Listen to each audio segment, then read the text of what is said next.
On a cru qu'on pouvait tout se permettre et que la planète était infinie en ressources. On n'a jamais eu autant d'objets du quotidien à notre disposition, à des prix dérisoires. On va avoir besoin de changer à la fois les règles comptables, mais il va falloir qu'on change aussi le droit.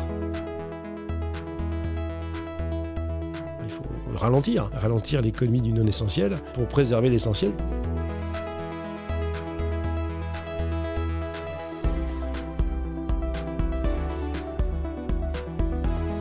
Bienvenue dans Coulisses de CEO, le podcast qui met à nu les dirigeants.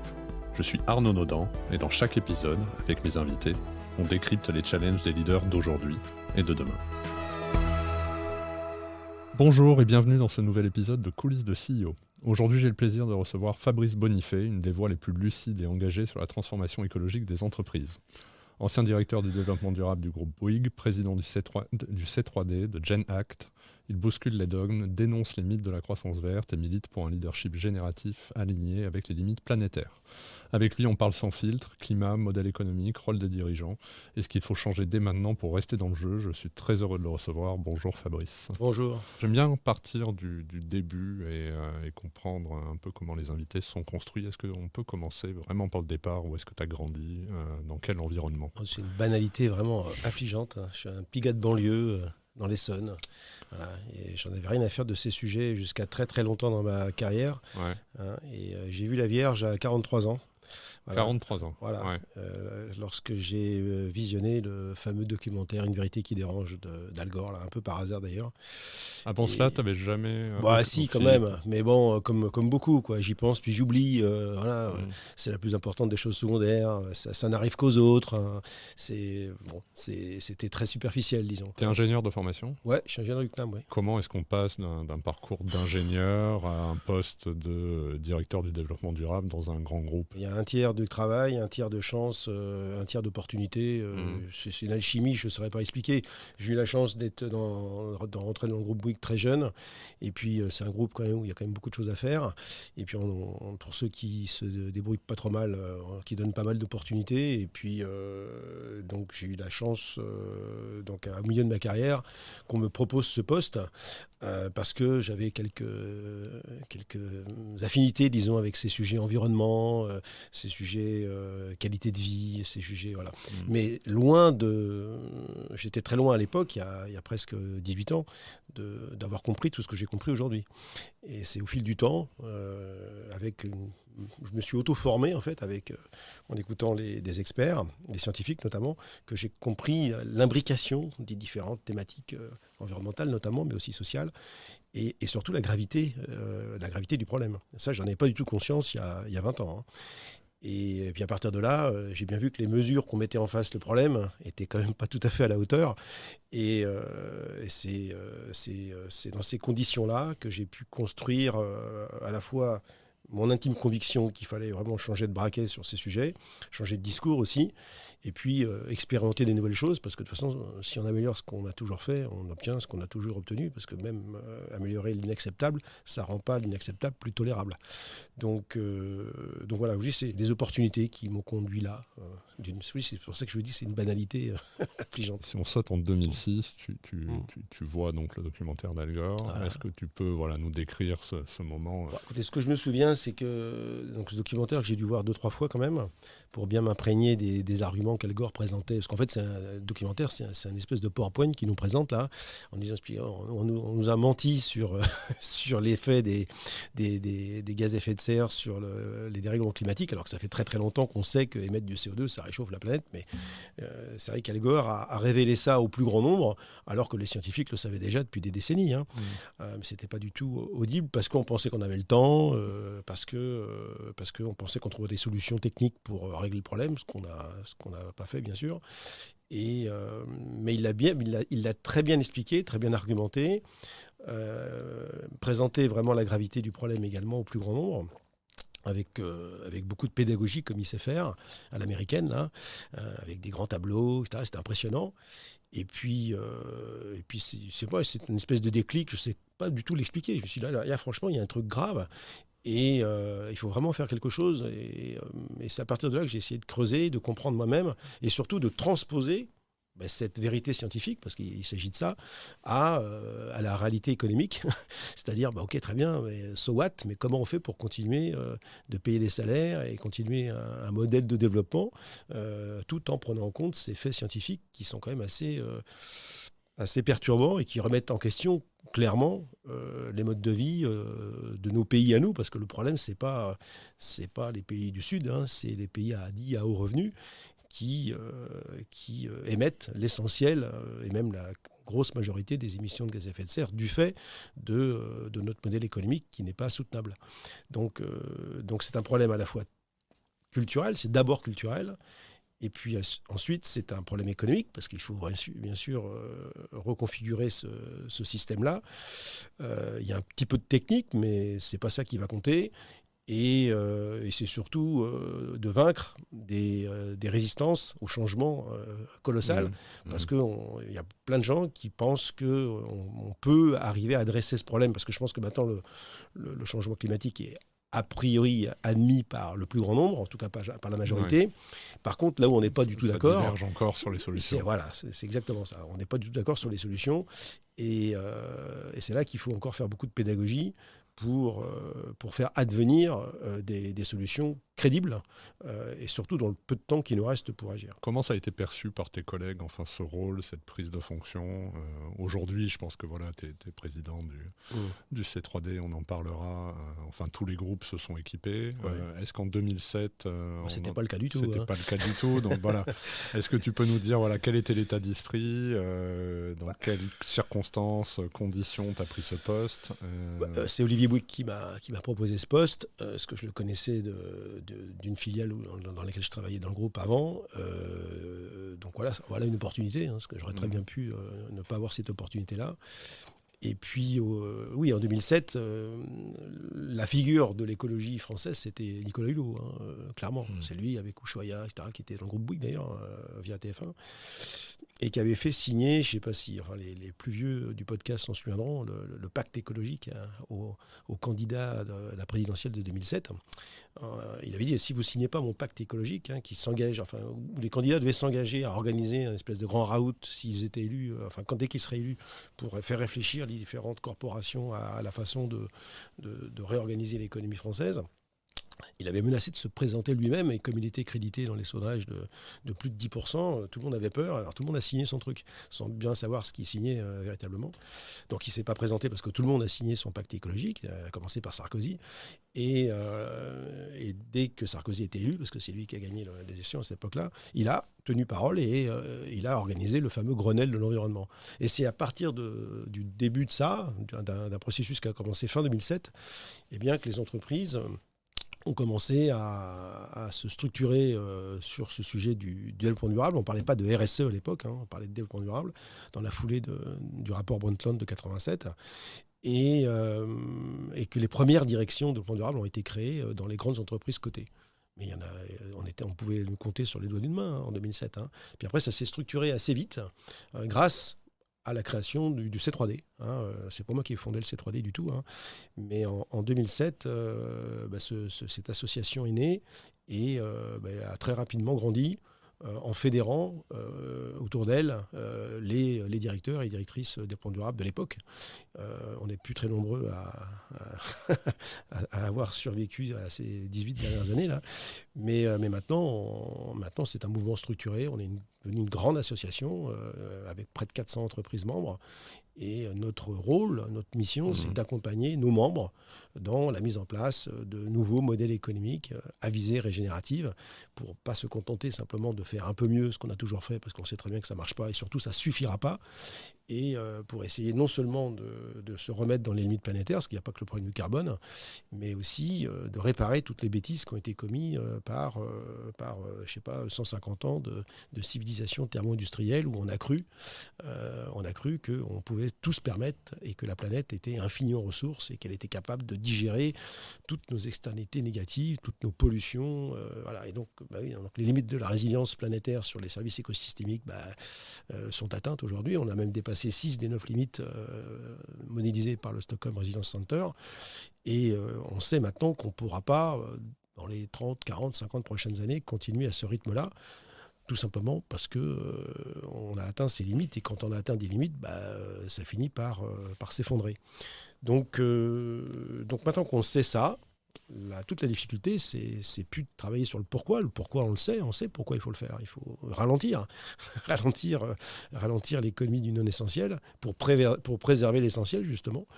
Et donc, notre champ de recherche aujourd'hui, que ce soit au niveau du C3D, de Genac, du Chi Project, c'est de réencastrer donc l'économie dans ses limites, en adoptant des nouveaux modèles pour les entreprises, parce qu'on a toujours besoin de payer les gens pour qu'ils vivent, tout simplement. Donc, l'objectif, c'est pas de dire, voilà, on arrête tout, ça n'a pas de sens. Mais par contre, oui, il y a une réorientation importante à mener dans un horizon temporel d'un quart de siècle, quoi. Parce qu'en fait, en 2050, a priori, je dis a priori, parce qu'on l'espère tous, l'humanité devra être neutre en carbone, ça veut dire ne plus émettre plus que ce que les puits de carbone naturels sont capables de digérer par eux-mêmes. Et ça nécessite un abandon de près de 90% des émissions d'aujourd'hui. Donc on voit bien que une société post-carbone, ça ne va pas ressembler du tout à ce qu'on a aujourd'hui. Et donc comment on va faire accepter ça aux uns et aux autres, quel récit, quel narratif, quel imaginaire, pour compenser des décennies où on leur a dit aux gens travaillez plus pour gagner plus, pour vous payer plus, de tout un tas de trucs qui vont soi-disant vous rendre heureux, et puis que c'est pas tout à fait ce qui s'est passé, il faut reconnaître. Et là, il va falloir qu'on leur promette d'autres choses. Et la sobriété heureuse, c'est pas forcément un beau slogan, ça. Donc il va falloir qu'on invente autre chose. Et c'est là-dessus qu'on travaille. Et heureusement, il y a quand même des solutions. Tu vois, sur ces 20 ans qui se sont passés, est-ce que dorénavant, tu vois dans toutes les entreprises françaises de l'action, du mouvement ? Non. Non, pas du tout. Non, mais ce serait trop. Non. En fait, il y a deux choses. Il y a beaucoup d'entreprises qui... d'abord, il y a la conformité. Il y a la régulation, quand même, notablement, c'est un petit peu durci. C'est encore très, très gentil, mais c'est un petit peu durci. Avec l'article 225 du Grenelle 2 en France. La DPF, il m'attend le paquet Green Deal, qui est très largement remis en question par un certain nombre de personnes. Mais donc, à partir de la régulation, c'est... allez, on va le dire durci, il a bien fallu que les entreprises s'adaptent et se conforment à cette régulation. Et donc, très très longtemps, les responsables des RSE ont été les artisans de cette mise en conformité par rapport à des exigences qui n'existaient pas avant, ou qui existaient avec la loi NRE, mais où il n'y avait pas véritablement de sanctions pour les entreprises, ni de sanctions d'image, d'ailleurs, ni de sanctions financières en cas de non-respect. À partir de 2012, compte tenu du buzz que ces sujets généraient dans les médias, c'était plus compliqué pour les entreprises de dire « j'en ai rien à foutre », etc.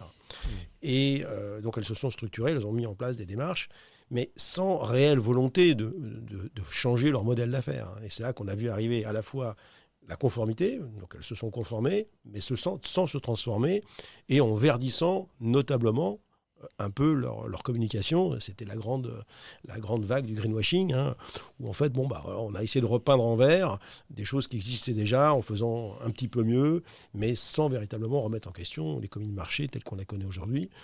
Et c'est bien ça le problème, d'ailleurs. Donc, c'est seulement depuis quelques mois et notamment avec l'arrivée de la CSRD, l'arrivée du Green Deal avec toutes ses composantes, les différents textes qui s'imposent maintenant aux entreprises, et on espère qu'ils continueront de s'imposer aux entreprises, où là, on est arrivé au bout d'une approche très administrative, en fait, de la démarche RSE, qui ne suffit pas, en aucun cas, à marquer une rupture dans l'économie linéaire. Parce que le grand problème, c'est ça. On reste sur une économie qui est linéaire, extractiviste. Et cette économie-là, elle est très dispendieuse à la fois en matières premières, parce que le business, c'est des matières premières transformées avec de l'énergie, et très consommatrice d'énergie grise pour transformer ces matières premières, et puis d'énergie pour faire fonctionner les produits, et puis encore d'énergie pour les collecter, et puis ensuite les détruire, les enfouir. Et ça, cette approche-là, elle n'est pas du tout compatible avec une planète qui est finie en ressources minérales, qui est finie aussi en ressources renouvelables si on ne laisse pas le temps à la nature de se renouveler. Et ce qui est le cas, on pêche plus que ce que les poissons sont capables de se reproduire et on coupe plus d'arbres que ce qu'on est capable, ce qu'on devrait attendre comme temps pour laisser le temps aux forêts de se reconstituer. Je ne parle pas des forêts, je parle bien des forêts, je ne parle pas de la sylviculture où on plante des arbres pour les exploiter, mais ça, c'est pas des forêts. Hein, ça rend pas du tout le même rôle au niveau de la biodiversité et des grands équilibres que les forêts primaires nous donnent pour notamment l'oxygène, pour le cycle de l'eau, etc. Et donc cette économie linéaire, elle reste encore majoritaire parce que les entreprises ont une injonction à la croissance de leur chiffre d'affaires, de leur marge, par leurs actionnaires, ce qui nécessite de faire une rotation des produits toujours plus rapidement. Et c'est ça l'économie d'aujourd'hui. Donc l'objectif, c'est de proposer aux clients toujours plus d'innovation, plus ou moins perceptible d'ailleurs par ces mêmes clients, mais c'est le prétexte pour leur faire acheter des choses dont ils n'ont pas toujours besoin, avec de l'argent qu'ils n'ont pas toujours. D'ailleurs, on leur prête de l'argent avec des prêts à la consommation. Tout ça pour satisfaire des problèmes d'ego la plupart du temps, parce que les gens se comparent en permanence sur les réseaux sociaux, partout. Donc il y a une espèce de course à l'échalote là, pour être toujours le plus à la mode possible, d'aller le plus loin possible en vacances, d'avoir toujours la meilleure tenue, etc. Donc ça crée une espèce d'émulation, de consommation, et qui permet aux marques de vivre et de gagner beaucoup d'argent. Ce modèle-là, oui, il est très efficace pour faire de l'argent, mais il est incompatible avec la biosphère. Donc soit on continue l'illusion de cette croissance verte en disant voilà, on va quand même faire des produits de meilleure qualité, mais on reste sur un module volumique, on reste sur un modèle de possession. Bon, ça, c'est physiquement juste impossible, hein. C'est pas compliqué à comprendre, même s'il y en a beaucoup qui ne le comprennent pas. Et donc là, le rôle du C3D, c'est d'éclairer nos directions générales, de dire, écoutez, oui, les actionnaires, ils peuvent dire ce qu'ils veulent, ils peuvent exiger ce qu'ils veulent, mais tout peut s'effondrer si on continue sur ce modèle-là, parce qu'on est au pic de l'érosion de la biodiversité, on est au pic des émissions de gaz à effet de serre, on est au pic de l'extraction, et puis quand on arrive au pic d'un truc, la phase d'après, c'est une phase de descente. Cette phase, elle va commencer. Elle a déjà commencé pour un certain nombre de ressources. Et donc, faire toujours plus avec toujours moins, ça va devenir très compliqué. Donc là, il faut complètement renverser cette façon de penser et adopter des nouveaux modèles économiques qui ne sont plus du tout extractivistes, qui sont bien sûr permacirculaires, basés en s'inspirant au maximum du vivant, 3,6 milliards d'années de recherche et développement qui est à notre disposition, parce que le vivant a tout inventé. Et donc on doit s'inspirer de ça déjà. Et puis deuxièmement, on doit arrêter l'extraction, et pour arrêter l'extraction, il faut faire des produits bien sûr ultra durables, et ça on sait faire. Tous les industriels, si on leur demandait de faire des voitures qui pourraient rouler 2 millions de kilomètres, techniquement c'est possible. Des machines à laver qui durent 100 ans, c'est possible. Tout ça, les industriels savent le faire. Ils ne sont pas incités à le faire, mais ils sauraient le faire. La technique nous permet aujourd'hui de le faire. Et l'idée, c'est que les produits de demain deviennent des banques de matériaux pour les produits d'après-demain, de manière à ce qu'on puisse réemployer une grande partie des matières premières et pas simplement les recycler, mais les réemployer pour pas qu'il y ait de transformation. Parce qu'à chaque fois qu'il y a de la transformation, il y a des pertes au feu, il y a de l'attrition, il y a des dénaturation, parce qu'on ne peut pas tout recycler de façon très très propre. Notamment tout ce qui a été mélangé, c'est juste pas possible. Et la plupart d'ailleurs des produits et des matières premières sont aujourd'hui issus de mélanges, d'alliages. Ce que tu veux dire, c'est qu'une partie de la solution, voire même peut-être la solution, c'est de dire on arrête, on n'extrait plus. Oui. Et donc tout ce qui est aujourd'hui autour de nous, on le réemploie. On développe des modèles pour transformer tout ce qu'on a là autour de nous dans la pièce, etc. et recréer des nouveaux produits comme ça de façon infinie. Ça, c'est une partie de la solution. Oui, c'est pas... Enfin oui, c'est une grande partie de la solution, mais ça nécessite de nouveaux modèles. Donc en fait, les industriels, dans ce cas-là, ils ne vont plus vendre leurs produits, ils vont louer leurs produits. Et il faut surtout intensifier l'usage. Parce que quand on dit qu'on est au pic de l'érosion de la biodiversité, des émissions de gaz à effet de serre, on est aussi au pic de la fabrication de voitures, de mètres carrés de bureaux, de vêtements, de calories alimentaires. Je parle des pays à haut revenu, hein, donc les pays de l'Occident pour résumer. Et on n'a jamais eu autant d'objets du quotidien à notre disposition, à des prix dérisoires, et avec des intensités d'usage qui sont elles-mêmes dérisoires. Donc aujourd'hui, une voiture classique, c'est 4% d'utilisation pour 96% d'arrêt. L'iPhone qu'on change tous les ans. L'iPhone, on peut l'utiliser tous les jours, mais on ne le garde pas longtemps parce qu'il n'est pas conçu pour durer longtemps, pour 1000 raisons que j'ai déjà expliquées tout à l'heure. Les mètres carrés, c'est pareil, on a énormément de mètres carrés de bureaux et même de logements dans certains endroits qui sont sous-utilisés. Donc tout est surdimensionné pour des taux d'utilisation qui sont très bas. Donc le but, c'est pas d'abandonner le confort d'usage que ces différents produits nous apportent au quotidien, parce que c'est quand même pratique d'avoir des outils sophistiqués, ça permet de faire des choses intéressantes. Par contre, je pense qu'on va devoir plus les partager, tout simplement, dire que voilà, quand on n'en a pas l'usage, de son taille-haie, ce taille-haie, il peut peut-être être utilisé par un autre type qui a besoin de taille-haie. L'exemple de la perceuse. La perceuse, enfin, tout le monde, on l'utilise depuis. Ce qui est détestable dans tout ce qu'on raconte là-dessus, là, c'est qu'on sait tout, en fait. On sait faire autrement, on sait faire du business autrement, on sait pourquoi, on connaît les causes primaires, mais on ne le fait pas. Donc il y a un manque énorme de leadership sur ces sujets. Il y a à déconstruire les dogmes économiques qui sont profondément ancrés dans la tête des politiques et dans la tête de certains responsables d'entreprises qui ne veulent pas comprendre, en fait, que le système actuel est intenable. Et c'est la fameuse citation de Ted Sinclair dans Une vérité qui dérange d'Al Gore, qui dit oui, c'est normal pour un cadre, ou pour n'importe qui d'ailleurs, de ne pas comprendre une chose lorsque son statut ou son salaire dépend qu'ils ne comprennent pas cette chose. Donc il y a plein de gens qui ont compris, mais ils disent mais si jamais je mets une politique de sobriété ou de décroissance dans la production de certains types de produits qui ne servent pas à grand-chose ou qui ne servent à rien, et que je n'ai pas préparé le plan B pour essayer de réorienter la raison d'être de mon entreprise vers des solutions commerciales qui sont plus utiles, qui sont plus utiles au plus grand nombre, plus inclusifs. Parce que je donne souvent cet exemple-là dans les interviews, mais rendre plus vert, éco-concevoir une paire de baskets qui clignote dans la nuit, est-ce que c'est bien ? Non, il faut ce genre de produits, il ne faut plus les produire, parce qu'on ne pourra pas à la fois verdir, je le répète, l'essentiel et le non essentiel. Il va falloir qu'on fasse des choix. Et ces choix, ça doit être fait par les parties prenantes de l'entreprise. L'entreprise doit interroger ses parties prenantes, contractuelles et non contractuelles, y compris les représentants de la nature.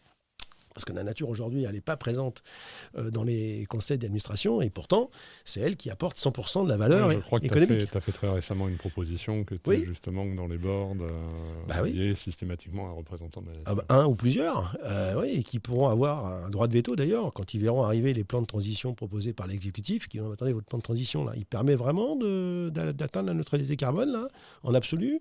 Est-ce que vous allez me démontrer que votre plan de transition participe à la restauration des puits de carbone, à la restauration des puits de biodiversité? Est-ce que vous êtes capable de me démontrer que c'est le cas? Parce que si ce n'est pas le cas, votre modèle économique, il n'est pas durable, tout simplement. Et je pense que d'avoir des représentants de la nature, des droits de la nature dans les conseils d'administration, ça permettrait de challenger les exécutifs et de les faire innover, non pas sur la technologie, mais les faire innover sur le modèle économique. Parce que ce n'est pas la technologie qui va nous sauver, ce sont les modèles économiques. On aura besoin de la technologie, bien sûr, mais c'est un pouillème de ce qu'il faut faire pour alors qu'aujourd'hui, la plupart beaucoup d'entreprises, en tout cas, et pas que les entreprises françaises, évidemment, pensent qu'avec un peu d'IA, un peu d'extractivisme sur Mars, un peu de véhicules électriques de je ne sais pas où, ça fera la rue Michel ou un peu de panneaux solaires. Oui, mais non, ça ne va pas suffire. Ça veut dire que c'est un problème d'ordre de grandeur. Après, quand on regarde les ordres de grandeur, on voit bien que ça ne passe pas.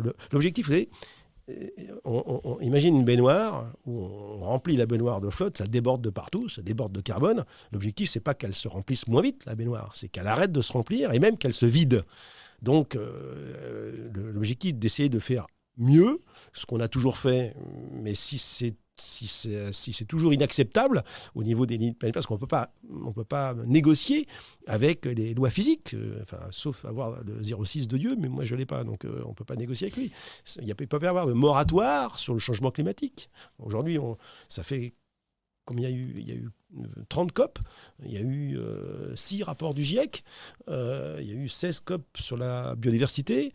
Et tous les ans, on augmente toujours du même pourcentage les émissions de gaz à effet de serre et la concentration en CO2 de l'atmosphère qui se mesure en ppm de CO2 continue d'augmenter. Donc on voit bien que toutes les solutions qu'on met en place aujourd'hui ne suffisent pas.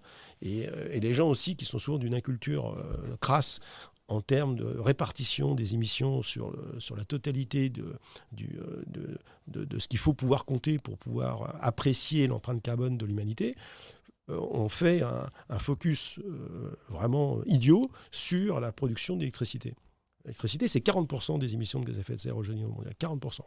Alors effectivement, il y a des solutions aujourd'hui pour produire de l'électricité sans carbone, avec les énergies renouvelables, avec le nucléaire, avec l'hydraulique, etc. Mais reste 60%. Mais qu'est-ce qu'on fait des 60%? Qu'est-ce qu'on fait pour l'acier? Qu'est-ce qu'on fait pour le ciment, pour les engrais, pour le transport terrestre? Ne serait-ce que ça. Enfin, c'est énorme. Et aujourd'hui, il n'y a pas de solution à grande échelle pour pouvoir décarboner ça tout de suite d'un coup de baguette magique et surtout à la vitesse à laquelle on devrait le faire pour atteindre cette neutralité de 25 ans. Parce qu'il y a des solutions pour faire de l'acier bas carbone, il y a des solutions pour faire du ciment en captant le CO2 sorti de la cheminée, de la cimenterie.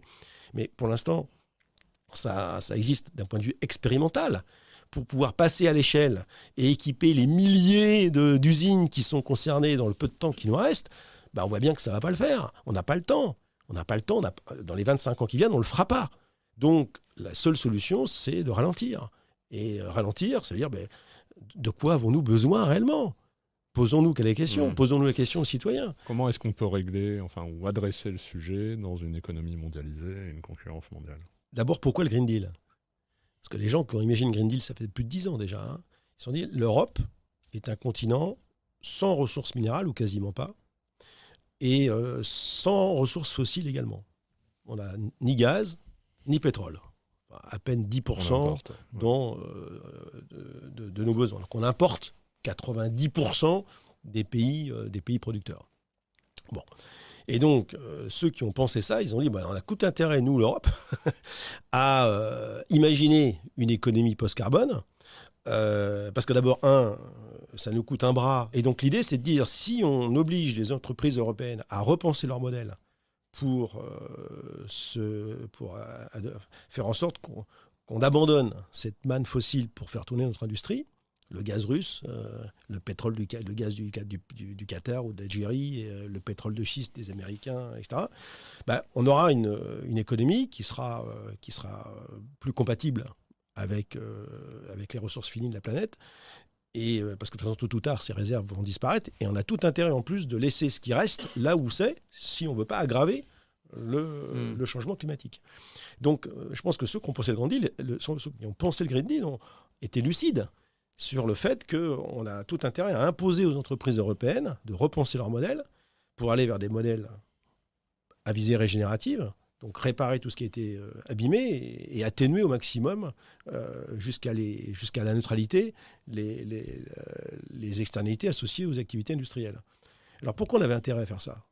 Parce que de toute façon, toute la planète devra adopter ce genre de choses. Si les Européens avaient été les premiers à réfléchir à la validité des modèles qui peuvent se mettre en place et qui fonctionnent, parce que heureusement, il y a quand même quelques entreprises pionnières qui les utilisent aujourd'hui et qui fonctionnent. Alors certes, elles gagnent moins d'argent, mais ce qu'elles perdent en profitabilité, elles le gagnent notablement en durabilité, parce qu'elles n'ont pas besoin de toutes ces ressources qui aujourd'hui sont des ressources polluantes. Eh bien, on aurait été un continent qui aurait été un phare pour les autres continents, parce que même les Américains, tôt ou tard, il va bien falloir qu'ils se mettent au régime. Parce que déjà, quand on dépend de réserves fossiles non conventionnelles, les pétroles de schiste ou les gaz de schiste, c'est extrêmement gourmand en capex pour faire sortir très peu de pétrole, et ça dure très peu de temps, et c'est avec un coût environnemental qui est juste colossal. Alors là, c'est sûr, à court terme, c'est formidable, mais à moyen terme, il va falloir quand même payer la facture environnementale, puis à long terme, de toute façon, il n'y en aura plus. Parce qu'on a passé le pic conventionnel en 2008, et on est en train de passer le pic non conventionnel en ce moment. Donc il en reste encore beaucoup, mais je répète, ce qui reste, on devrait le laisser sous terre pour ne pas aggraver le changement climatique. Donc, de dire qu'on se serait tiré une balle dans le pied en faisant en sorte de dire on va adopter les mêmes politiques que les Américains. Et donc c'est ce qu'on a décidé en fait. Donc drill, baby drill, on continue de brûler alors que nous on n'en a pas. Je rappelle qu'on importe. Dans les quelques temps, ça va commencer à aller très très mal au niveau des réserves et des ressources. On ne sait pas si c'est dans 5 ans, dans 10 ans, mais de façon en tout cas bien avant 2050. On n'aura pas adapté notre économie. Et les pays qui continueront d'en avoir un peu, vous croyez qu'ils vont continuer de nous le vendre ? Non, ils vont le garder pour eux. Donc on aura la double peine. On n'aura même plus l'accès à ces ressources ou autrement à des prix qui seront... ça va augmenter les prix. Ça va augmenter énormément et on n'aura même pas adapté notre économie.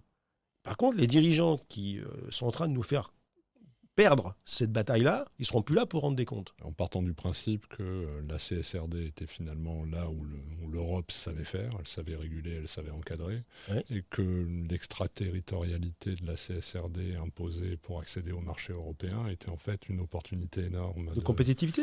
Oui, de compétitivité. C'est exact. Moi, je pense qu'on a perdu une occasion en or de rendre l'économie européenne en imposant à des modèles économiques qui nous aurait permis de sortir de cette manne fossile qui nous a donné l'illusion d'une surpuissance alors qu'on est des colosses aux pieds d'argile. Donc oui, on va non seulement ne pas être compétitif, parce qu'on va se prendre les prix plein pot, mais on n'aura même pas adapté notre modèle, on va continuer. Quand on entend déjà les petites musiques, il faut continuer les voitures thermiques après 2035, il faut continuer l'économie. On va remettre des néonicotinoïdes dans les champs, on va continuer l'agriculture avec des intrants azotés qui sont fabriqués avec du gaz. Donc on continue comme avant. Mais c'est criminel. C'est criminel, c'est vraiment d'abord c'est un double crime. Ça ne fonctionnera pas. Et en plus, on va continuer d'accentuer les changements climatiques. Et les changements climatiques, ce n'est pas un problème de réchauffement moyen. Il faut quand même dire à vos auditeurs que ce n'est pas les plus de degrés qui posent problème. Enfin, j'espère que les gens ont compris ça. C'est les dérèglements autour de la moyenne.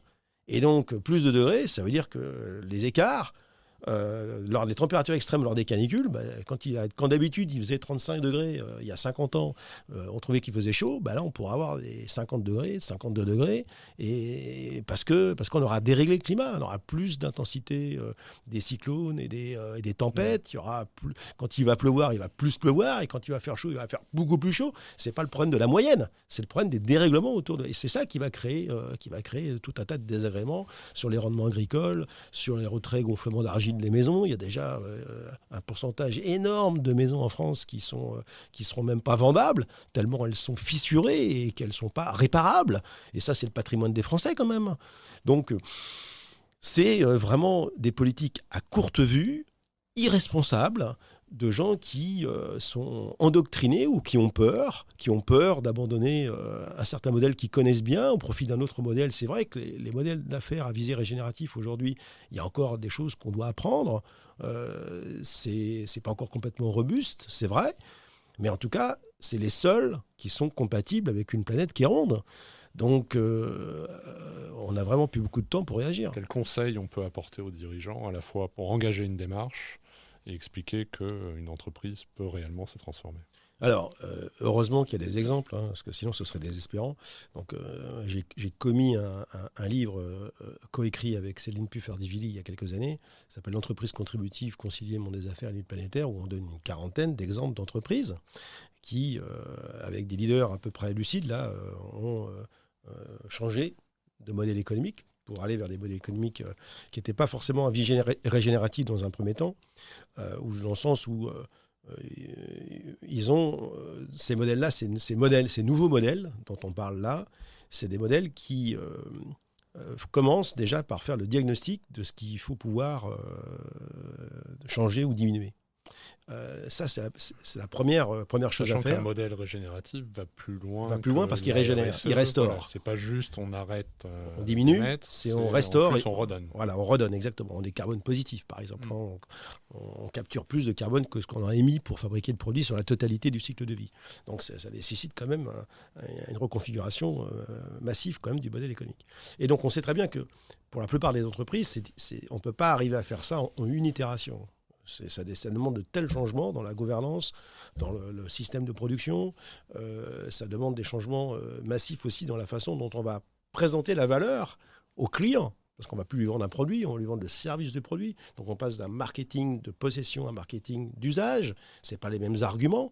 Donc il faut changer la décoration de l'appartement là, à 100%. Mais le plus important, c'est surtout le produit, qui doit passer d'une obsolescence programmée par la technologie ou par le marketing ou la publicité, où on change de spot pour faire émerger une nouvelle fonctionnalité dans le produit qui est souvent complètement dérisoire, mais qui sert de prétexte au réachat.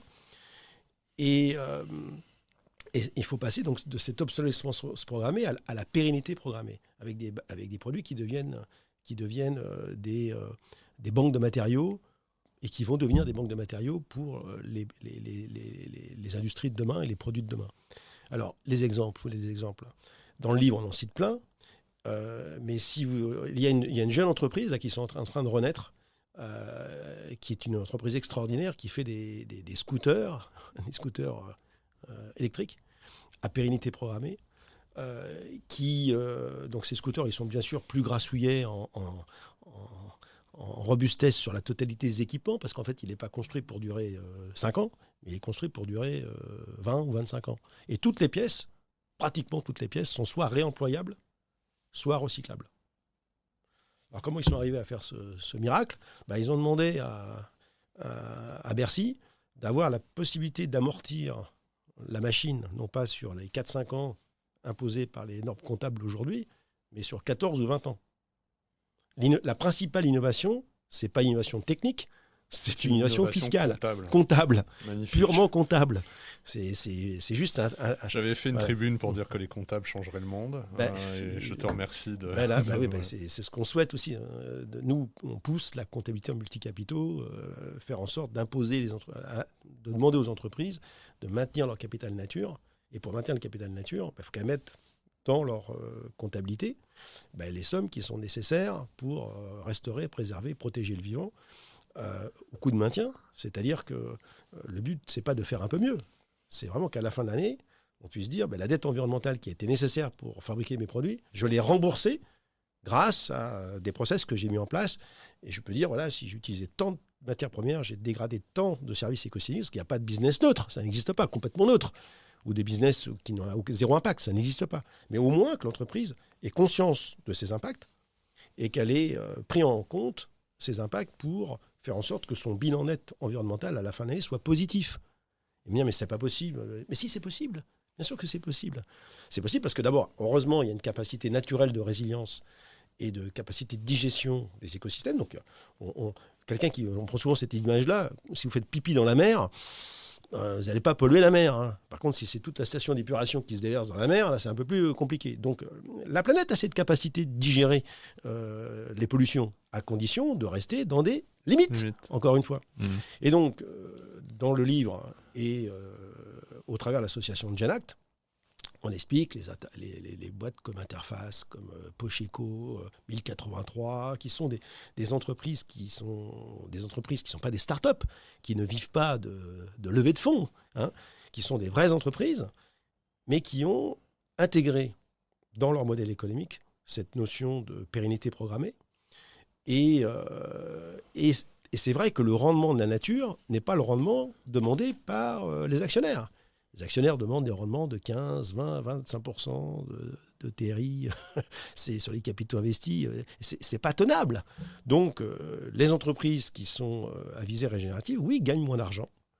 Et donc, doivent en tenir compte également dans la répartition des richesses vis-à-vis des différentes parties prenantes, à commencer par les actionnaires, mais aussi l'écart de salaire entre les dirigeants d'entreprise et puis les collaborateurs en bas de l'échelle hiérarchique, qui ne sont pas forcément d'ailleurs les moins compétents, hein, loin s'en faut.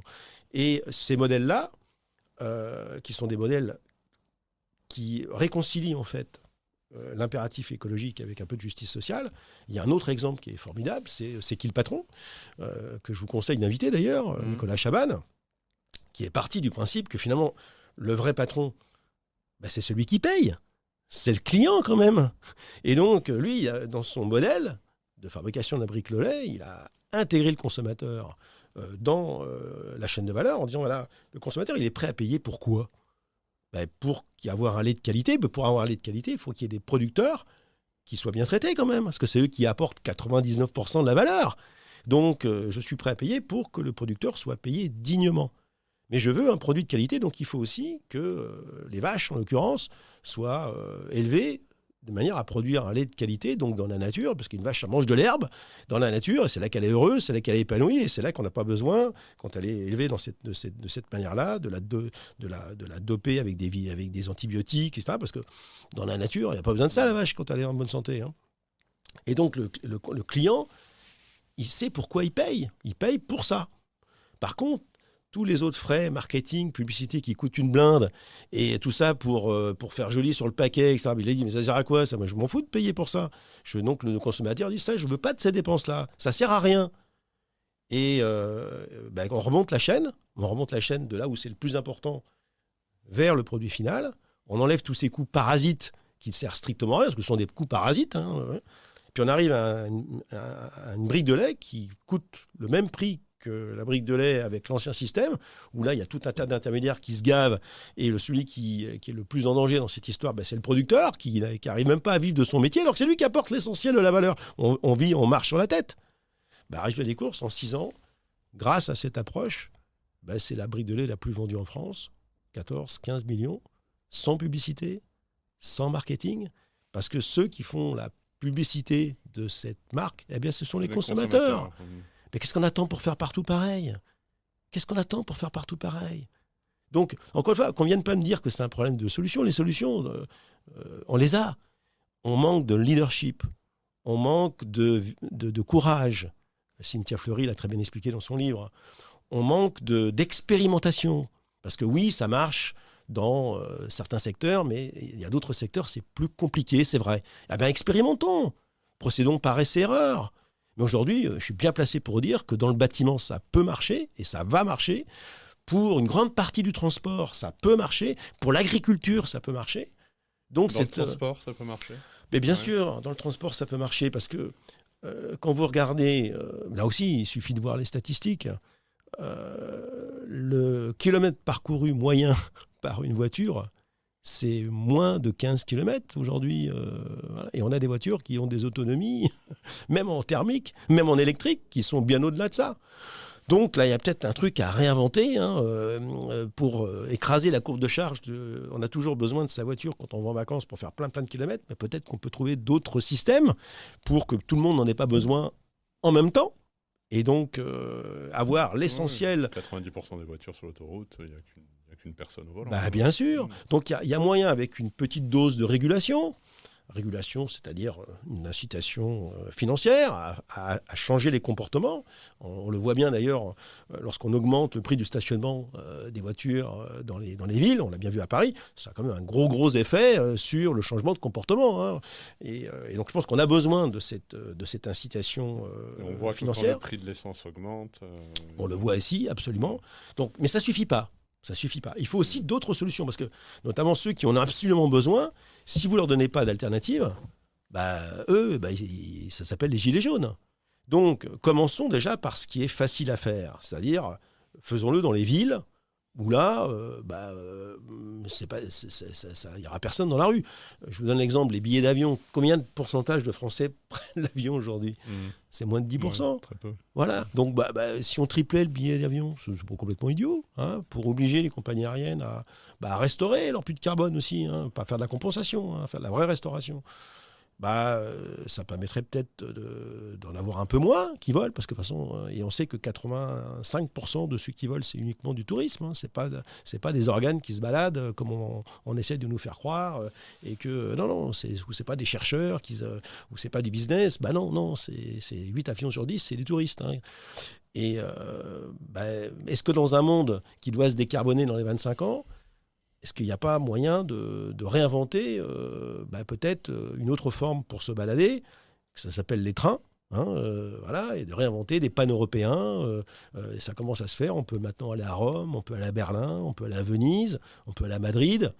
Alors oui, c'est un peu plus long que l'avion, mais on découvre autre chose. Donc il faut. Après, on arrive sur la couche récit. Peut-être qu'il y a certaines entreprises qui pourraient accorder 1 ou 2 jours de congés supplémentaires pour leurs collaborateurs qui accepteraient de partir avec ces modes de transport moins carbonés par rapport à un mode de. Et ça, il y a déjà des entreprises qui le font. Donc, vous savez, là où il y a la volonté, il y a un chemin. Une fois qu'on a un pourquoi qui nous fait vivre, on peut supporter tous les comment. On a besoin d'expliquer, on a besoin de faire, et puis on a besoin de leadership. On a un moment, c'est-à-dire, bon là, on a beaucoup critiqué Hidalgo sur sa politique vélo à Paris. Elle en a pris plein la tête, la pauvre. Mais qui peut remettre en question aujourd'hui ce qu'elle a fait ? Personne. Même si ça change de bord dans l'année prochaine aux élections municipales, on ne reviendra jamais en arrière. Donc, de toute façon, tous les pionniers, tous les gens qui sont courageux, tous les gens qui sont audacieux, au début, ils sont critiqués, ils sont même ridiculisés quand ils ne sont pas brûlés. Et puis après, on s'aperçoit qu'ils avaient raison et ça finit par s'imposer comme une évidence. Donc c'est ça qui est terrible pour ceux qui sont un peu lucides. On a Copernic, rappelez-vous, il y en a d'autres. Ils ont tous subi des sorts un peu compliqués. Les écolos, à la condition qu'ils ne soient pas dogmatiques, évidemment, ils ont raison parce qu'ils appuient leur théorie sur la science. Enfin, moi, je me considère comme ça, en tout cas. Donc, ce n'est pas Bonifay qui pense comme ça. C'est Bonifay, il a pris le temps de regarder ce que disent les scientifiques du GIEC, ce que disent ceux qui s'occupent des ressources minérales, ce que disent les scientifiques en charge de la protection, de la préservation et de la connaissance de la biodiversité. Et puis, on voit bien que nos modèles aujourd'hui de développement ne sont pas du tout compatibles avec la préservation des conditions d'habitabilité de la planète. Donc, on doit ralentir ou périr. Donc il faut qu'on ralentisse. Quand on t'écoute, on ne voit pas énormément d'optimisme. Est-ce que tu es optimiste quand même ? Je pense que... Non, je ne suis pas optimiste, sauf quand j'agis. C'est même pas de l'optimisme, c'est de l'enthousiasme, parce qu'il y a quand même plein de gens conscientisés qui ont envie d'agir parce qu'ils ont compris. Ils sont malheureux parce qu'ils voient bien que nos dirigeants continuent de s'embourber dans des modèles qui ne fonctionnent pas et qui ne fonctionneront jamais. Ils sont malheureux de voir qu'il n'y a pas de réaction à la hauteur de l'enjeu, parce que c'est extrêmement grave ce qui est en train de se passer. Mais quand vous travaillez avec des gens qui ont cette prise de conscience, et on teste des solutions, on met en place des modèles, puis on voit que ça marche, ça c'est hyper enthousiasmant. Alors, est-ce qu'on arrivera à inverser une tendance qui est quand même mal engagée, compte tenu que le niveau de conscience est quand même très très bas, vu que l'accès à l'information sur ces sujets est même restreint dans certaines démocraties. On voit ce qui se passe aux États-Unis, parce qu'on a quand même besoin de financer encore beaucoup la recherche sur ces sujets, parce que même si on sait ce qui est en train de se passer, il y a encore beaucoup de phénomènes dont on a besoin encore de continuer d'étudier, notamment dès lors qu'on va commencer à avoir des relargages massifs de méthane avec la fonte du permafrost. C'est important de continuer de travailler sur les modèles climatiques pour commencer ne serait-ce qu'à alerter, pour précisément ne pas faire en sorte que ça n'arrive pas. Donc c'est pour ça qu'il faut continuer d'aider bien sûr la recherche sur ces sujets. Et non, je pense qu'on a autant de chances de s'en sortir que de gagner au loto, si c'est ça votre question. On comprend ton engagement, tes combats. C'est arrivé avec le temps. Enfin, quel est l'héritage que tu veux laisser ? Est-ce que tu t'es fixé un objectif ? Enfin, pourquoi s'être engagé comme ça ? J'en sais rien. Franchement, j'en sais rien. Je n'ai pas réfléchi à la question. J'ai eu la chance et je continue à avoir la chance de côtoyer des gens extrêmement bienveillants et pédagogues sur ces sujets. C'est passionnant de comprendre le vivant, de comprendre les phénomènes physiques. C'est juste enthousiasmant de s'intéresser à ces thématiques-là, qu'on n'apprend pas du tout à l'école d'ailleurs, hélas. Et parce que les gens qui sont conscients de tout ce que je viens de vous dire sont des gens intéressants, sont des gens passionnés. Et on s'intéresse toujours à des gens qui sont passionnés dans n'importe quel domaine d'ailleurs. Mmh. Et puis surtout, je me dis, ce qui est heureux, c'est d'être utile. Parce que le bonheur, c'est immatériel. On est d'accord là-dessus. Le bonheur n'est pas matériel du tout. Rappelez-vous Balou, on a besoin de peu pour être heureux. On a besoin de peu d'un point de vue matériel. Et dès lors qu'on on travaille sur quelque chose qu'on estime juste d'un point de vue social et environnemental, parce qu'on sait qu'on fait du bien, à la fois à soi-même, à la planète et à ceux qui sont dessus, on a un peu plus la conscience tranquille et puis on dort un peu mieux. Donc, la clé du bonheur. Oui, je pense clairement que d'adopter des modes de vie plus en symbiose en fait, avec les mécanismes du vivant, plus à l'écoute également du temps du vivant, qui est un temps long, avec plein d'interactions, avec plein de diversité, ça rend heureux. Ça rend heureux.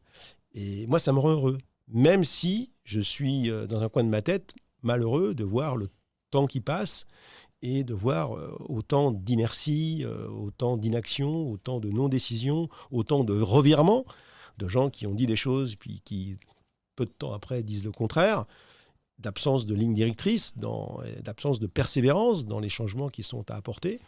Ça me met en colère, effectivement, ponctuellement, parce qu'on ne peut pas non plus vivre en permanence en colère. Mais j'estime que ces gens-là devront rendre des comptes un jour à... C'est étonnant qu'on n'ait pas encore trouvé une manière pour communiquer à l'échelle pour insuffler cette idée. En fait. Je pense que vous avez une responsabilité historique de trouver ça. Vous avez les talents pour le faire, ça c'est sûr.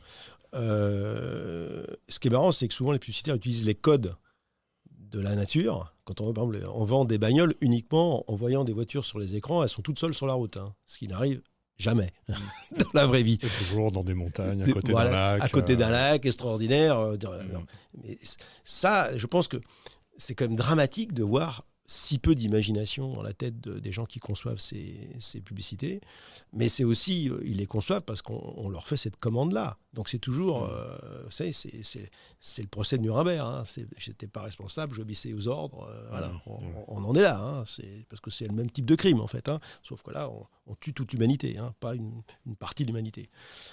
Et je pense que la profession de publicitaire, marketing, s'honorerait de faire son Grenelle, là, et se dire, on n'accepte plus de promouvoir des produits qui sont écocides, on n'accepte plus de conduire des campagnes de publicité dont on sait que c'est le contraire de ce qu'il faut faire.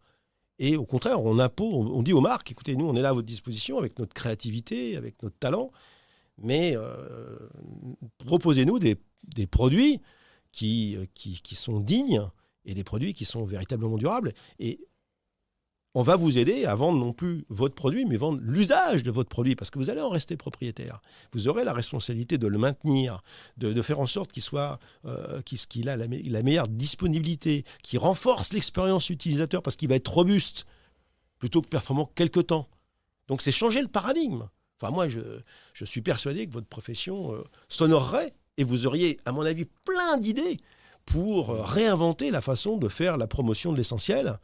Et je pense que tôt ou tard, de toute façon, les jeunes qui rentrent aujourd'hui, parce que hélas les vieux sont irrécupérables, enfin pour beaucoup d'entre eux, les jeunes ont envie de travailler dans ce type de business qui fait du bien en fait.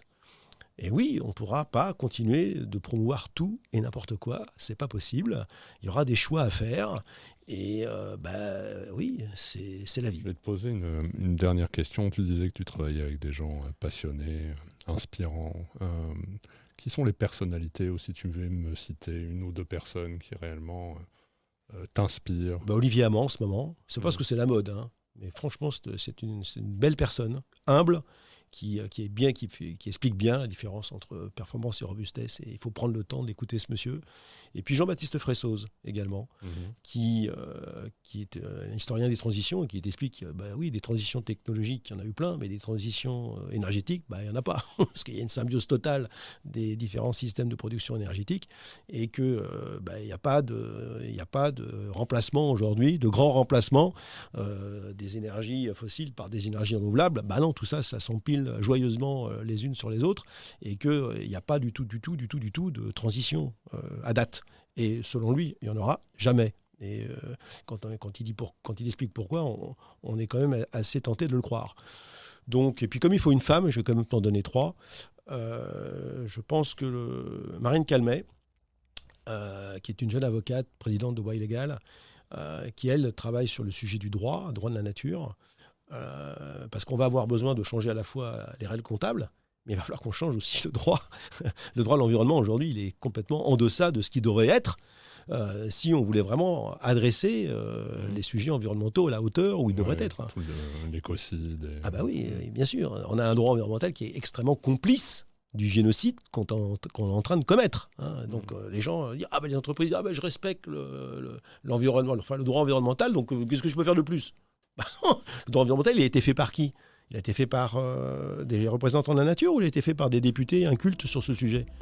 Il a été fait par des députés incultes sur ce sujet. Donc ça ne peut pas être un droit à la hauteur des enjeux.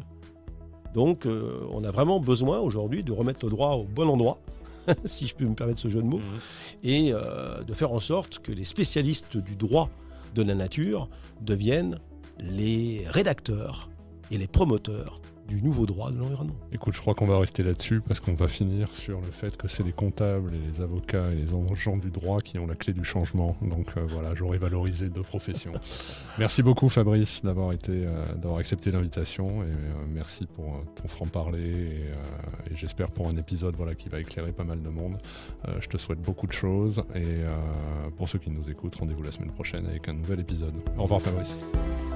Merci beaucoup d'avoir écouté cet épisode de Coulisses de CEO. Je vous donne rendez-vous la semaine prochaine avec un nouvel invité.